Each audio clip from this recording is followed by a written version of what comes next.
राजस्थान की राजनीति में फिर हलचल तेज है। दिल्ली में हुई हाई लेवल बैठकों के बाद अब सत्ता के गलियारों में सिर्फ एक ही सवाल गूंज रहा है। आखिर किसे मिलेगी राजनीतिक इनाम और किस नेता का होगा सत्ता में वापसी। मुख्यमंत्री भजनलाल शर्मा के दिल्ली दौरे ने अचानक उन चर्चाओं को हवा दे दी है जो पिछले कई महीनों से ठंडी पड़ी थी।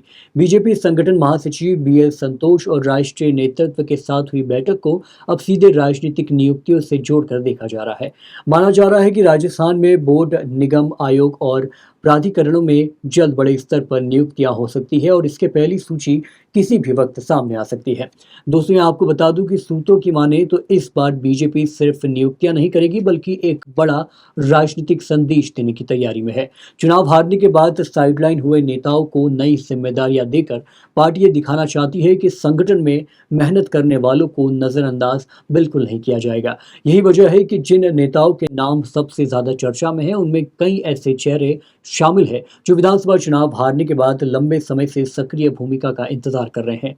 राजनीतिक गलियारों में सबसे ज्यादा चर्चा पूरा नेता प्रतिपक्ष राजेंद्र राठौड़, पूर्व भाजपा प्रदेशाध्यक्ष अशोक परनामी, पूर्व मंत्री प्रभुलाल सैनी, राजपाल सिंह शेखावत, डॉक्टर राम प्रताप अभिषेक मटोरिया, कनकमल कटारा, मोहनलाल गुप्ता, निर्मल कुमावत, नारायण पंचारिया, अजय पाल सिंह, चंद्रकांता मेघवाल और संतोष अहलावत जैसे नेताओं के नाम की हो रही है।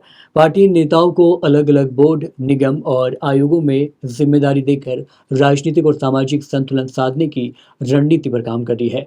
दिल्ली में मुख्यमंत्री भजनलाल शर्मा की राष्ट्रीय अध्यक्ष नितिन नवीन से मुलाकात की भी बेहद अहम माना जा रहा है। इस मुलाकात में संगठन को और मजबूत करने, आगामी कार्यक्रमों को और राजनीतिक नियुक्तियों के फॉर्मूले पर विस्तार से चर्चा होने की बात सामने आ रही है। बीजेपी फिलहाल ऐसा संतुलन बनाने की कोशिश में है जिससे क्षेत्रीय समीकरण, जातीय प्रतिनिधित्व और संगठन में लंबे समय से सक्रिय कार्यकर्ता तीनों को साधा जा सके।